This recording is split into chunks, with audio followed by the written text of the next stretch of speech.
Bonjour à tous et à toutes. Je suis Bagemzare Paul, je suis professeur de mathématiques et je viens m'entretenir avec vous, échanger avec vous autour d'une activité de géométrie. Et ce que nous allons aborder concerne l'ensemble des éléments de géométrie suivis du vocabulaire ensembliste. Un chapitre 1. Donc, chapitre 1.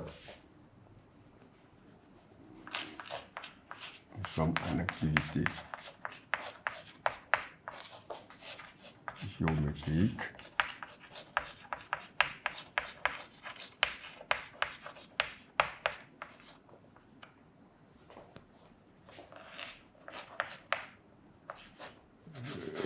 Chapitre 1.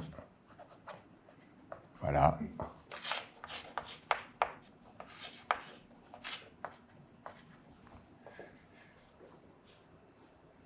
En chapitre 1, pour la géométrie, nous allons ensemble aborder cette notion d'éléments de géométrie.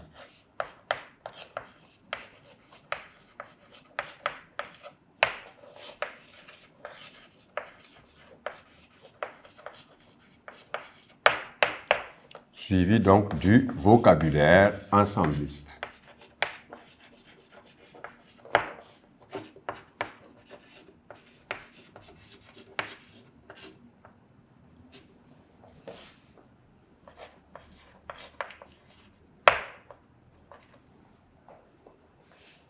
Bien, dans ce chapitre, nous allons voir dans un premier temps la notion de droite.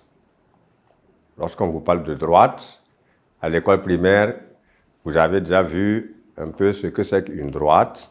Nous allons entrer maintenant dans un certain nombre de particularités relatives, n'est-ce pas, à la notion de droite. Grand 1, la droite.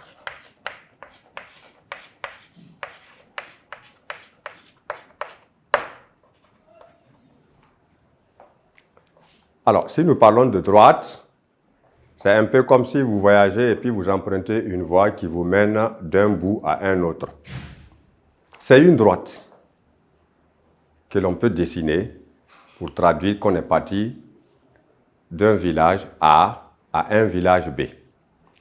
Et cette notion de droite peut se tracer comme on veut, mais s'il y a une instruction à suivre, de façon conventionnelle, nous allons tenir compte de la direction d'une droite. Mais quand on parle de droite, il s'agit d'une ligne que vous pouvez voir comme ça. Voilà. Voici une ligne. Voici une ligne.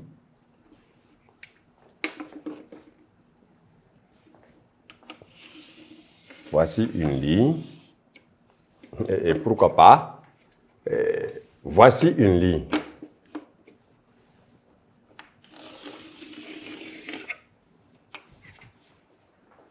Lorsque vous voyez par exemple dessiner en désordre des lignes,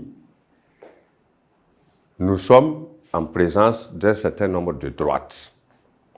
Mais une droite a sa direction. Ça veut dire qu'à l'école primaire, on vous a parlé de droite verticale, de droite horizontale, de droite oblique. Dans ce chapitre, il sera exclusivement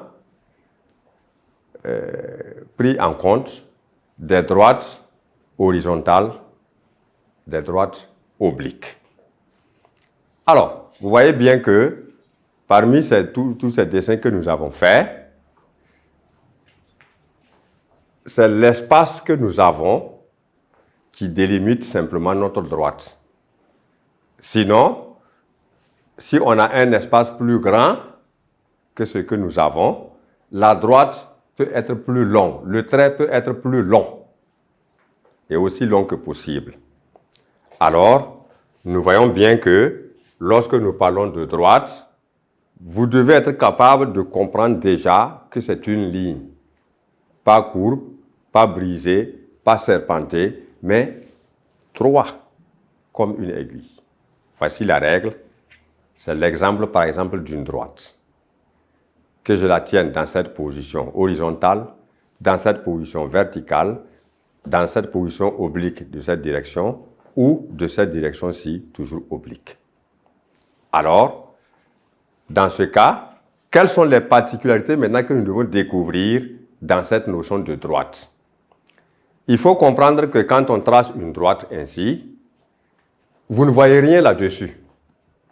Et pourtant, les mathématiciens nous disent que sur les droites-là, il y a ce qu'on appelle des points. Alors, on peut tracer une droite comme on veut, sur laquelle on marque 1, 2, 3, 4 et même plus de points que possible. Voilà, sur chacune des droites, je peux marquer tout ce que je veux comme point. Voilà, et ainsi de suite. Vous voyez que sur chacune de ces droites que nous avons au tableau, nous avons marqué des points, mais qui ne sont pas les seuls. Parce que vous regardez bien que entre deux points que j'ai placés, par exemple, sur une droite ou sur une autre, on peut encore placer d'autres points. Et ainsi de suite sur chaque droite. C'est ce qui nous fait dire que vous devez retenir simplement par définition qu'une droite, c'est une ligne qui est sans limite. Donc, illimitée. Ça veut dire que puisqu'elle est illimitée, cette droite-là, alors, on ne peut pas finir de compter le nombre de points que l'on peut observer sur une droite. C'est pourquoi, en d'autres termes, vous pouvez retenir qu'une droite est une infinité de points ou encore un ensemble infini de points. Alors, c'est seulement là cette définition que vous devez comprendre.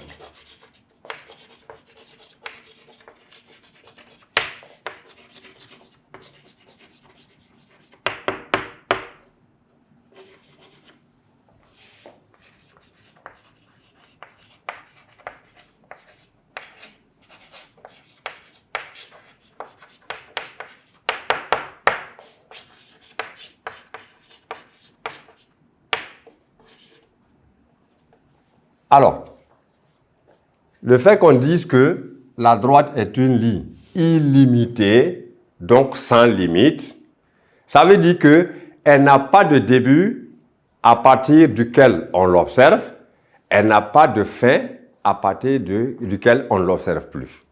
Alors, elle est sans début ni fin.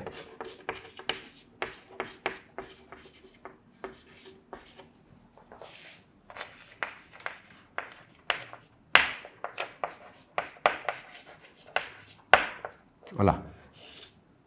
Donc, personne au monde ne peut dire qu'il a fini de tracer une droite et qu'on ne peut plus continuer. On peut partir de Ouagadougou à Abidjan, faire une ligne. Mais à partir d'Abidjan, quelqu'un peut rester là-bas et lui, il continue jusqu'en Allemagne. À partir de Ouagadougou, quelqu'un d'autre se met là où vous avez commencé, il continue par exemple jusqu'à Niamey. Donc, et ainsi de suite. Donc, une droite est une ligne illimitée qui n'a ni début ni fin. Et sur n'importe quelle droite, il existe une infinité de points parce qu'on ne peut pas les compter. Voilà ce que vous devez retenir sur la notion de droite. Par rapport à la direction de la droite, on est libre et la droite a un nom qu'on peut lui donner comme on veut. Par exemple, je trace une droite comme ça.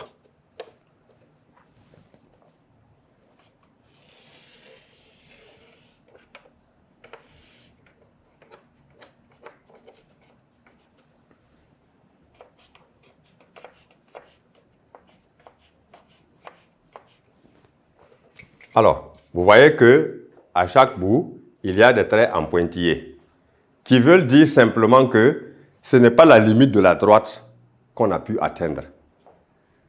On n'a pas su non plus d'où on est venu. C'est ce qui explique le caractère illimité d'une droite. Alors, cette droite qui est tracée, il faut bien lui donner un nom pour pouvoir faire un travail demandé. et on utilise les lettres de l'alphabet français. Mais conventionnellement, on utilise la lettre D en majuscule ou D en minuscule. Par exemple, ici, je peux dire que cette droite-là s'appelle T. Alors, pourquoi des parenthèses? Vous allez comprendre que quand on veut écrire quelque chose pour désigner une droite, il faut forcément des parenthèses. Si c'est un point, ben, on écrit le point, le nom du point, et simplement entre parenthèses, pour dire que la droite là s'appelle D. En majuscule comme en minuscule, ça peut s'appeler autrement P, T, S, L. On a le libre choix de donner le nom à une droite que l'on veut, que l'on écrit à droite et on désigne par une lettre majuscule de l'alphabet français écrite entre parenthèses. Alors, voici donc l'exemple d'une droite. Et sur cette droite-là, par exemple, comme nous venons de le dire, c'est une infinité de points. Monsieur Alain peut venir placer un point ici, qu'il va appeler par exemple A. Parce que quand vous désignez un point, on leur donne des noms aussi. Alors, mademoiselle Aline arrive, elle trouve qu'ici aussi, elle peut trouver un point qui s'appelle B. Adama vient à son tour, il dit, mais si toi tu peux mettre un point A ici, l'autre peut mettre un point B, pourquoi moi je ne peux pas mettre un point C? Voilà, on peut inscrire le point C et ainsi de suite. Alors, vous remarquez maintenant que les points A, B et C que nous avons placés sur la droite, ce qui nous vaut un vocabulaire ensembliste. Ça veut dire quoi? Lorsque le point A ou le point B ou le point C est situé sur la droite, quelle est la traduction mathématique que l'on doit en donner? On dira ici alors que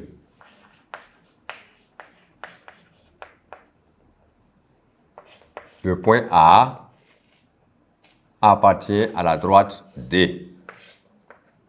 Le point B également appartient à la même droite D, ainsi que le point C.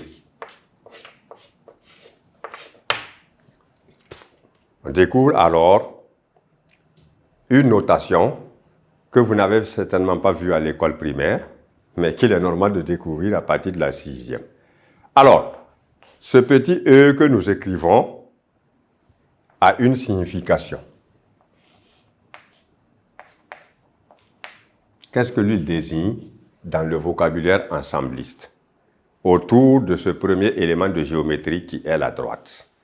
Lorsque nous disons A élément de D, cela veut dire que A appartient à D ou encore A est situé sur la droite D. Alors, ce symbole-là veut dire appartient à.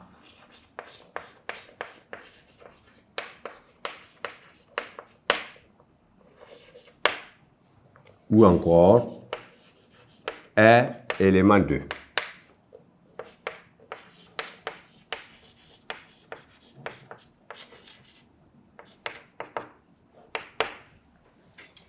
Alors mathématiquement, on dira A est élément de D, B est élément de D, C à son tour est élément de D, parce qu'ils sont tous les trois des points qui sont situés sur la droite D. Alors, puisque nous avons dit qu'une droite est une infinité de points, cela veut dire que au-delà de ces points, on peut encore en placer d'autres sur cette droite-là. Voilà. On peut en placer ici, on peut en placer ici, et ainsi de suite. Et à chaque fois que nous avons marqué d'un point ou d'une croix sur la droite, c'est la position où se trouve donc un point que nous avons choisi et que nous pouvons nommer par A, B, C, D, E, F, G, etc., etc. Donc, voilà le vocabulaire ensembliste qu'il faut voir. Et maintenant, mettez-vous, la droite a été tracée au hasard comme on veut. On lui donne un nom, désigné donc par une lettre. Mais il se trouve que on peut placer, par exemple, un point ici, et nous plaçons un autre point là. Le premier, par exemple, peut porter le nom de E, le deuxième peut porter le nom de F. Vous êtes devant deux points qui sont placés, et on vous demande de tracer une droite qui passe à la fois par l'un et par l'autre de ces deux points. Alors, il ne faut pas passer à côté légèrement, non, en dessous ou au-dessus. Il faut être précis, il faut aller traverser, il faut toucher justement ces points dans le tracé. C'est pourquoi il faudra beaucoup faire attention à l'usage du matériel pour ce tracé-là. Voici un exemple. Posez la règle convenablement. Et pour être sûr que vous avez sur les points, vous marquez le bout du crayon ou de la craie sur ces points-là pour savoir qu'en traçant, vous devez frôler même la règle ou le double décimètre. Si vous ne frôlez pas, c'est qu'il y a un problème. Alors, je trace autant que je veux la droite. Alors, ici, j'ai tracé une droite. Et je remarque que cette droite-là traverse deux villages, le village E et le village F, que nous avons assimilés à des points, tout simplement. Alors, lorsque vous avez une droite qui est tracée ainsi et qui passe par des points distincts, c'est-à-dire qu'on voit séparément, la droite ne doit plus être désignée par une lettre. Ce n'est pas bon, ce n'est pas mauvais de le faire, mais il faut savoir ici qu'on n'a plus le choix parce que nous ne devons pas tracer la droite là suivant une autre direction. Parce que nous avons vu plusieurs directions. La droite que nous avons ne peut être qu'oblique en raison, n'est-ce pas, de la position déjà des points que nous avons. Et oblique même dans la première, suivant la première bisectrice. Voilà.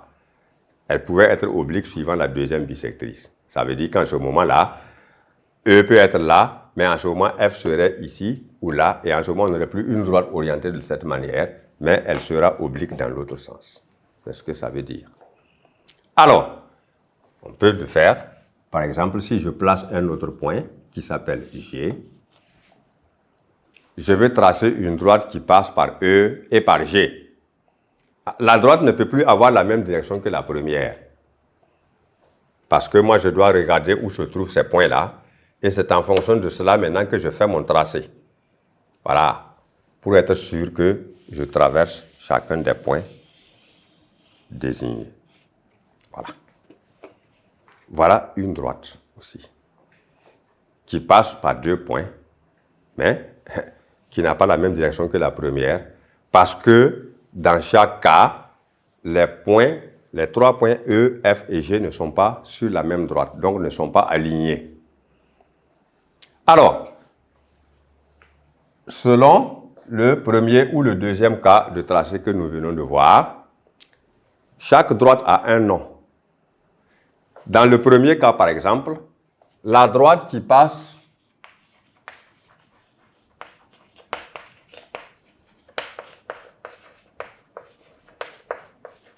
par les points E et F, son vocabulaire ensembliste, il est noté simplement E, F, écrit entre parenthèses. À droite EF. Et la droite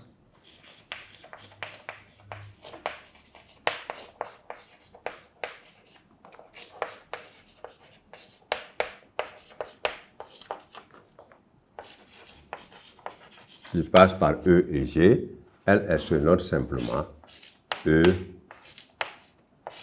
G. Voici entre autres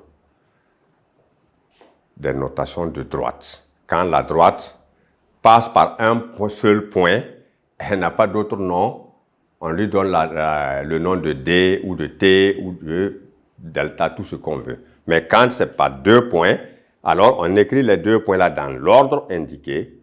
Si on dit la droite qui passe par E et F, il ne faut pas dire maintenant FE, il faut dire EF. Parce que la droite EF et la droite FE, mathématiquement, ne désignent pas la même chose. Ça veut dire que l'ordre qu'on a ici, le premier point, c'est E qu'on a, et le deuxième point, maintenant, on le place où on veut, qui s'appelle F, et on trace une droite.